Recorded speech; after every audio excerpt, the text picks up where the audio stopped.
Obsequios de entendimiento. El universo embrionario es comprensible. Muy al principio de su historia, cerca del Big Bang, el universo era verdaderamente un lugar de alta energía. Gracias a la libertad asintótica podemos modelar su contenido con confianza. Podemos leer el mensaje de las colisiones de alta energía. Como la fuerza dominante se hace más simple a alta energía, podemos calcular sus implicaciones con precisión. Eso nos permite interpretar limpiamente el resultado de las colisiones ultraviolentas entre protones y escudriñarlas en busca de nuevos efectos. Por ejemplo, el gran colisionador de hadrones se convirtió en una herramienta para el descubrimiento del bosón de Higgs, como describiremos más adelante en este capítulo. En el futuro próximo averiguaremos si algunas teorías prometedoras y ambiciosas para la unificación de fuerzas describen o no la realidad, como veremos en el capítulo siguiente. Las distintas fuerzas empiezan a parecer no tan distintas.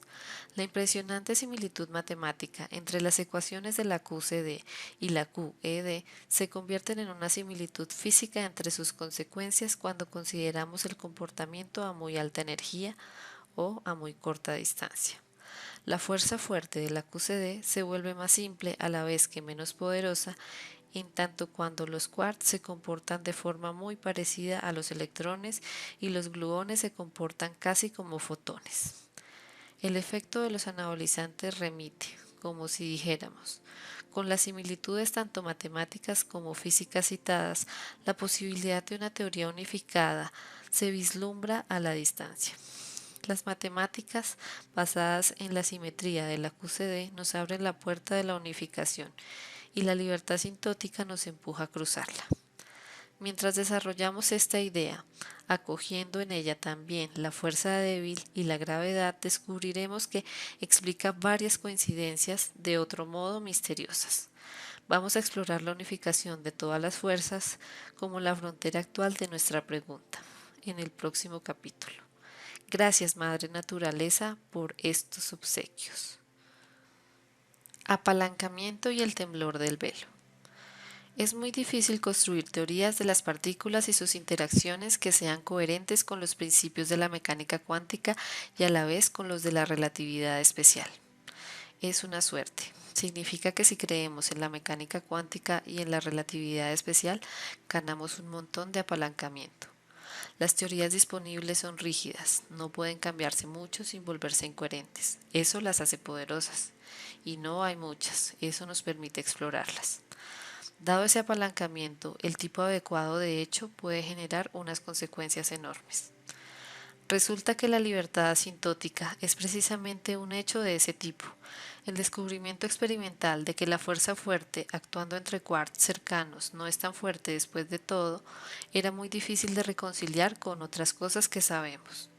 En la mayoría de las teorías que son coherentes con la mecánica cuántica y la relatividad especial, igual repele igual, de manera que no ocurre con la convergencia de fuerzas, el comportamiento opuesto, que las fuerzas se intensifican a cortas distancias, es mucho más común.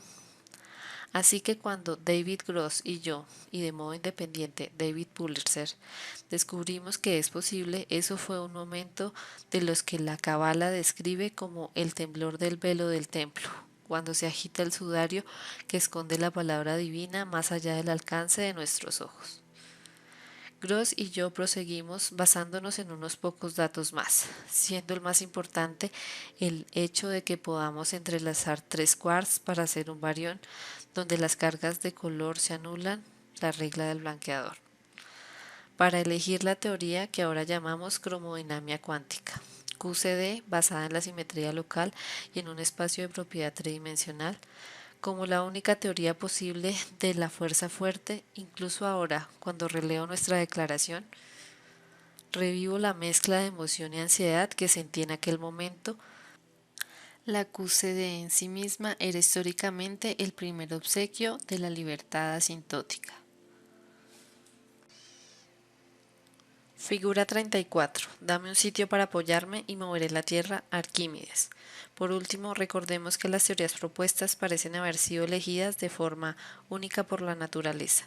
Lo único que parece indicar los resultados del SLAC y el enfoque del grupo de renormalización de la teoría cuántica de campos.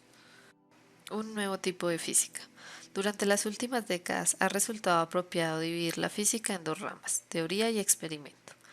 En principio ambas buscan una mejor comprensión del mundo físico, pero utilizan distintas herramientas. En años recientes, marcados por el crecimiento explosivo del poder de computación, una tercera rama ha emergido y medrado. Podríamos llamarla experimentación numérica o simulación, o simplemente resolver ecuaciones difíciles.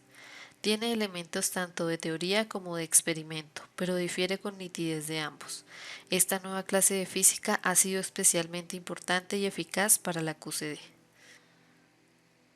La QCD nos da unas ecuaciones perfectamente definidas que podemos enseñar a los ordenadores. Una vez hecho eso, obtenemos acceso a unos ayudantes extremadamente rápidos, incansables, honrados e implacablemente precisos a los que nada gusta más que calcular.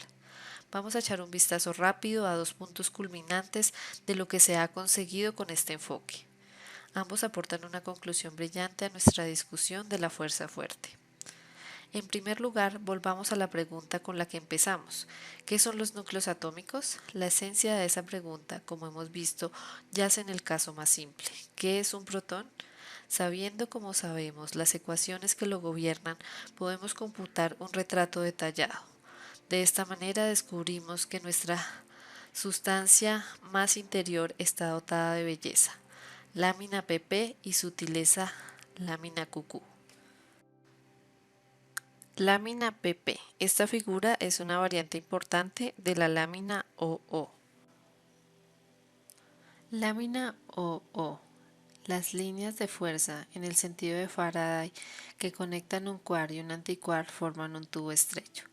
Ese tubo representa un flujo de campo eléctrico de color que fluye entre el quark fuente y el antiquark sumidero.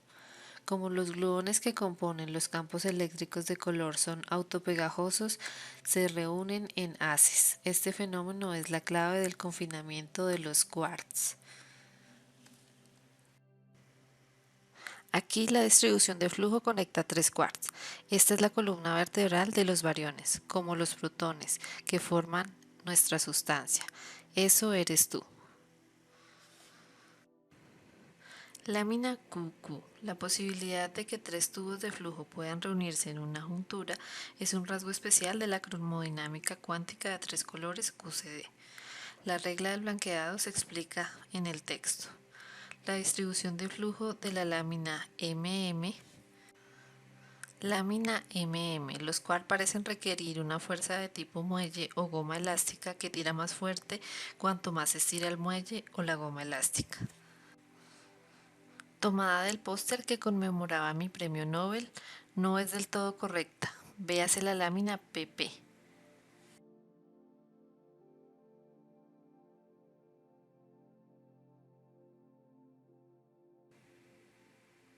Pero esta que aparece en mi diploma Nobel da en el clavo.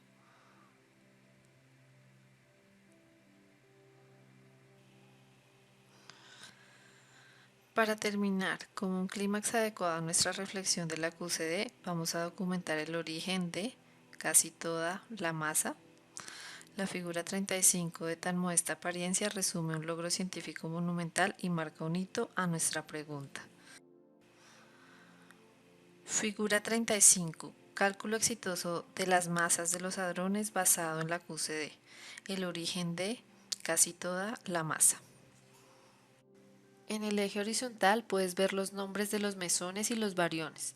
De nuevo, y aunque hay mucho que decir sobre estas partículas y los detalles son fascinantes para los especialistas, para nuestro propósito actual basta con señalar que hay montones de hadrones y que tienen nombres diferentes, que consisten en distintas letras griegas y latinas con algún asterisco o prima adicional y diferentes masas. Encima de cada nombre encuentras un segmento horizontal que indica el valor medido experimentalmente de la masa de esa partícula. Algunas partículas tienen una vida muy corta y eso dispersa su masa a lo largo de un intervalo notable. En esos casos, por ejemplo, ρ, se ve un rectángulo gris alrededor del segmento central. En la vecindad de cada segmento, una serie de puntos sombreados atravesados por líneas verticales indica los valores calculados de las masas de la partícula extraídos directamente de las ecuaciones de la QCD en los trabajos de distintos grupos de investigación. Las líneas verticales reflejan un intervalo de incertidumbre en los cálculos introducidas por limitaciones del tiempo de computación y otros factores.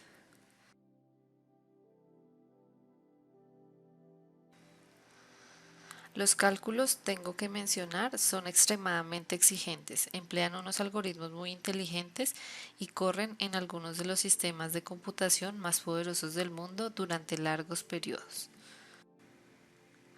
Todos los resultados para las secuencias principales de los mesones pi, rho, k, asterisco, eta, eta prima, omega, phi y los variones nu, lambda, sigma, psi, delta, sigma asterisco, psi asterisco, omega son outputs, dados tres inputs, la masa media de los quarks up y down o arriba y abajo, la masa del quark exchange o extraño y la unidad de carga de color.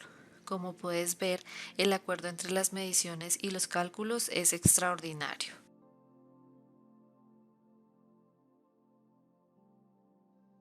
Quiero subrayar que de estos cálculos sale mucho más de lo que pones en ellos. Las ecuaciones de la QCD están constreñidas de manera muy ceñida por la simetría y tienen pocas posibilidades de ajuste. Para determinar estos cálculos solo tenemos que especificar tres inputs: la masa media de los quarks, up y down, la masa del quark exchange y la unidad de carga del color, una medida general de la fuerza de interacción. Así que, si algo no encaja, no hay ningún sitio donde esconderse. Tenemos que encontrar, emergiendo de los cálculos, todos los hadrones que se observan, con las masas que se han observado para ellos. Y más importante aún, no tenemos que encontrar cosas que no se hayan observado, en especial quarks y gluones aislados. La teoría emerge triunfal de esta prueba de fuego. Entre las masas computadas está la masa de una partícula llamada nu. No se trata simplemente de una masa más porque nu significa nucleón, es decir, un protón o neutrón. La diferencia entre las masas del protón y el neutrón es demasiado pequeña para hacerse visible a esta escala. Esa masa, encontramos, depende muy poco de las masas de los quarks, que en los casos relevantes son minúsculas en comparación.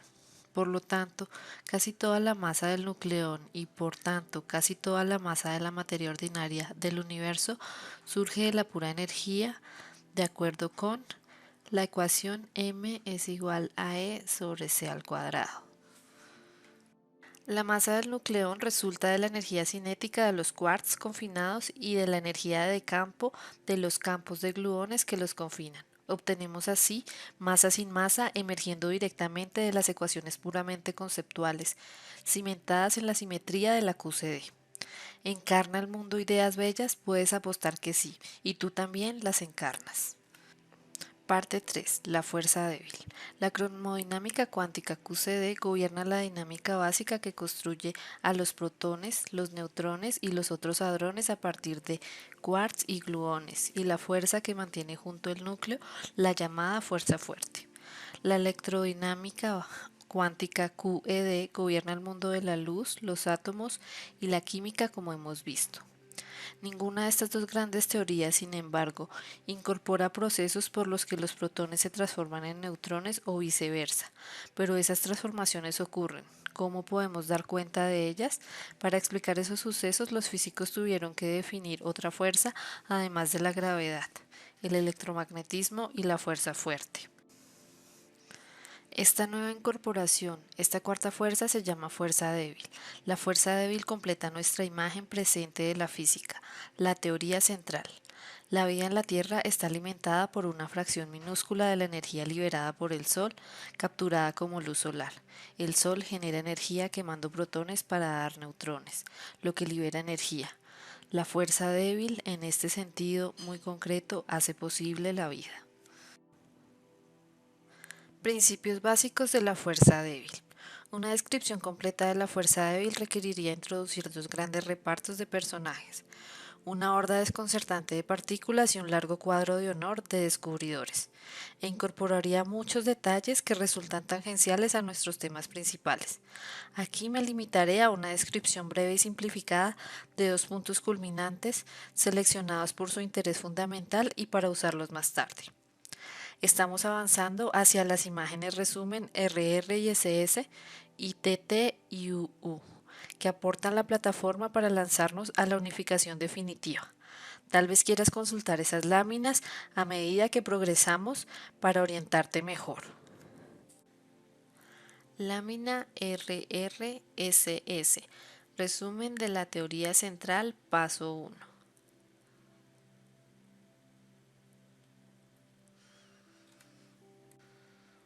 Láminas TTUU. Resumen de la teoría central, paso 2.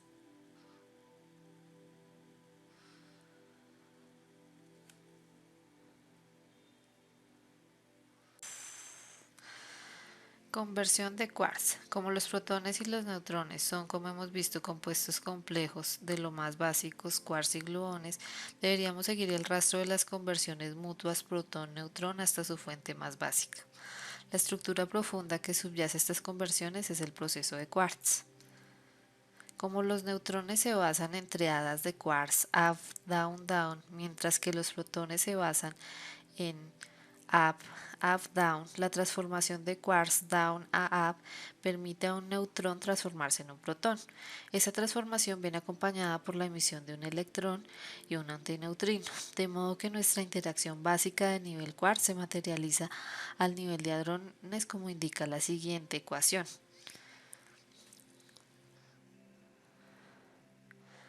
Esta desintegración lenta, tiempo de vida de 15 minutos, es el destino de los neutrones aislados. Solo se estabilizan cuando están enlazados dentro de los núcleos. Las reglas básicas de la mecánica cuántica nos dicen que también obtenemos procesos válidos si cambiamos cualquier partícula por su antipartícula y la llevamos al otro lado de la reacción o si invertimos la dirección de la flecha de la reacción. Aplicando estas reglas al proceso de quarks, hallamos posibilidades como las que se muestran a continuación y un sinfín de otras.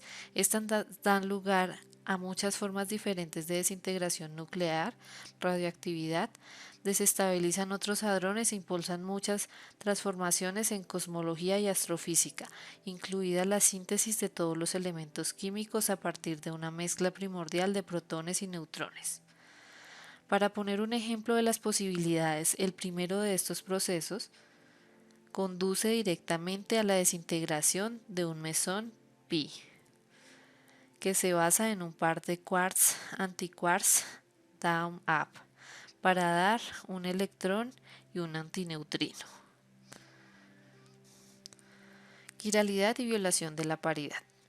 Un aspecto muy profundo de la fuerza débil llamado violación de la paridad fue descubierto teóricamente por T.D. Leak y Sidney Yang en 1956.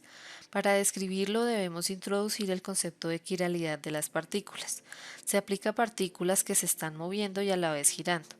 Si un objeto rota alrededor de un eje, podemos asignar una dirección al eje de la manera siguiente. Imagina que nuestro objeto giratorio es una patinadora sobre hielo. Si su rotación le empuja la mano derecha hacia el abdomen, elegimos la dirección de pies a cabeza. Si le empuja la mano derecha hacia la espalda, elegimos la dirección de cabeza a pies. Las partículas en las que estamos interesados tienen un pequeño spin intrínseco o rotación intrínseca. Están siempre dando vueltas, como patinadoras incansables, así que podemos aplicarles nuestra lógica y derivar una dirección asociada con su giro. Si nuestra partícula se mueve en esa dirección, decimos que la partícula es diestra. Si se mueve en la dirección opuesta, decimos que es zurda. La quiralidad de una partícula, en otras palabras, orienta su spin respecto a su velocidad. Lo que propusieron Lee y Yang Como asunto histórico, su propuesta original no era tan específica, pero el trabajo posterior la refinó. Es que los quarks, electrones y neutrinos zurdos y los muones y leptones tau zurdos participan en la interacción débil, como también participan los antiquarks, antielectrones o positrones y antineutrinos diestros y los antimuones y leptones antitau diestros, pero que las partículas de quiralidad opuesta no lo hacen. Los experimentos confirmaron su hipótesis. Otro anamorfo de color el aspecto transformativo de la fuerza débil y varios otros de sus aspectos más específicos indicaron a Sheldon Grashow y a Abdus Salam y John Ward que podría ser posible describir esa fuerza también como una encarnación de la simetría local. Para los expertos, la forma corriente por corriente de la interacción total y la fuerza universal del acoplamiento son características de los acoplamientos de las teorías Gauss. Podemos ver cómo funciona esto utilizando las ideas e imágenes que hemos desarrollado. Lo que queremos es que nuestro proceso débil básico, tomémoslo de la forma U más E implica D más B para ser concretos, ocurra mediante movimiento en un espacio de propiedad. El espacio de propiedad debería tener al menos dos dimensiones, de modo que U y D puedan ser la misma entidad en distintas posiciones, y lo mismo para E y V. Entonces podemos ver nuestro proceso entero, que a primera vista implica cambios en la identidad de las partículas, su qué, como cambios de su posición, su dónde, esto es, que a partir de dónde, en acción. La teoría construida sobre la simetría local va más allá al aportar el fluido que dirige el movimiento en el espacio de propiedad. La acción más elemental de ese fluido es lo que pasa cuando sus unidades más pequeñas o cuantos se crean y destruyen. De modo que nuestro proceso al nivel cuántico más básico puede ocurrir así. U emite un bosón W+, se convierte en D. E absorbe al bosón W+, y se convierte en UE. O alternativamente así, E emite un bosón W-, se convierte en UE. U absorbe al bosón W- y se convierte en D. En el bosón débil W+, o bosón W+, el superíndice indica la carga eléctrica. El bosón W- es su antipartícula. Cuando se analiza en detalle la simetría local, se encuentra que hay un tercer bosón débil eléctricamente neutro, el bosón Z. Al proponer esa teoría local, Glashow, Salam y Ward estaban siguiendo nuestro credo jesuita: es más santo pedir perdón que pedir permiso, por ignorar estratégicamente otro aspecto de la teoría de Yang-Mills.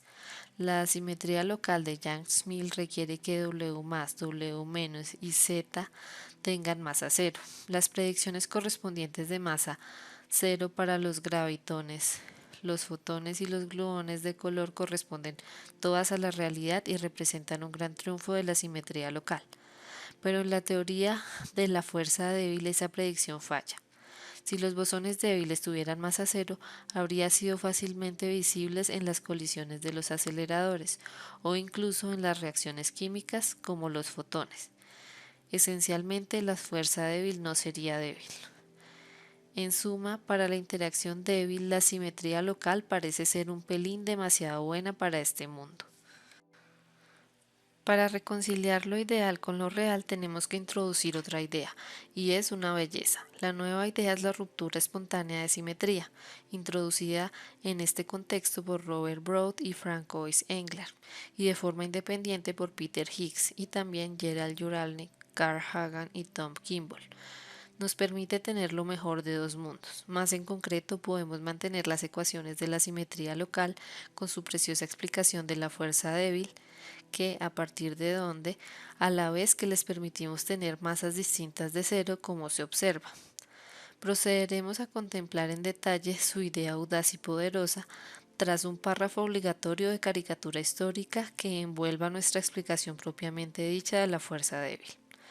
Fue Steven Weinberg quien sintetizó las dos líneas de pensamiento: la simetría y la ruptura de la simetría. para generar la teoría de la fuerza débil enteramente satisfactoria que aparece en la moderna teoría central. Pero no resultaba obvio en modo alguno al principio que esta teoría daría respuestas correctas, ni siquiera finitas, cuando las fluctuaciones cuánticas se tomaban en cuenta. Gerald Hoff y Martinius Berman demostraron que lo hace, y para comprobarlo introdujeron unos métodos de cálculo que hicieron la teoría más precisa y útil. Friedman Dixon había hecho antes un servicio similar a la QED, donde resulta mucho más fácil todavía, aunque todavía difícil.